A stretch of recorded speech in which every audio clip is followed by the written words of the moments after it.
In the first phase, Chelsea were building the game in back 3 and Chelsea's right back was split at edge of the penalty box. In the first phase, Chelsea were doing press with Solman and that was Oliver Giroud.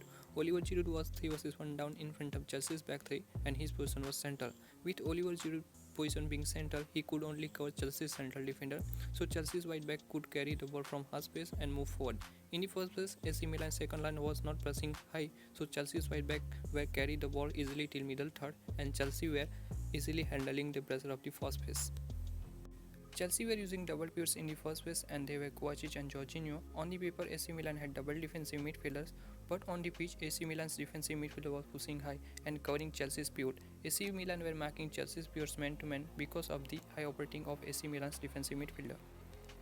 AC Milan's second line was of 4 players due to the defensive midfielder pushing high. Because defensive midfielder of AC Milan was operating high, AC Milan's second defensive midfielder was 2 versus 1 down in front of Raheem Sterling and Mason Mount, so Chelsea's forward was free to receive the ball center of the pitch. When Chelsea were building the game, both Chelsea's forward were dropping in and their position were in the half space. Because of Chelsea's defensive midfielder was pushing high, so a 2 versus 1 situation being created in front of second defensive midfielder of AC Milan and he could only cover one Chelsea's forward.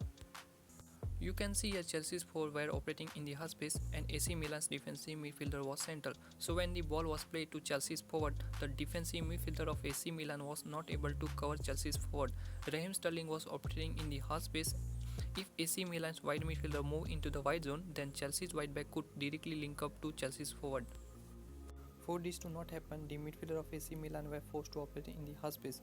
Due to the wide midfielder operating in the half space, the wide zone were opening up and Chelsea's wingback was easily receiving the ball in the wide zone. So when Chelsea's wingback was receiving the ball, none of AC Milan midfielder were covering to Chelsea's wingback. So the AC Milan fullback was being forced to cover Chelsea's wingback. As we discussed, Milan's defensive midfielder's position was central. So when AC Milan's fullback was committed on Chelsea's wingback, AC Milan's defensive midfielder was unable to track back Chelsea's forward. First phase, AC Milan were building the game in back 3. AC Milan's left back was playing the role of pivot. In the first phase, AC Milan were using double pivots and they were being marked by Chelsea's pivot. Chelsea's pivot pushed aggressively to mark AC Milan's pivots man-to-man and AC Milan's pivot were 2v2. In the first phase, Chelsea's frontman was doing high press and AC Milan's pivot were under pressure from Chelsea's pivot. So when AC Milan's central defender was playing the back pass, goalkeeper had only 2 passing options and those were the wide backs of AC Milan. And while AC Milan's right back were receiving the ball, Chelsea's forward were ready to high press to AC Milan's right back.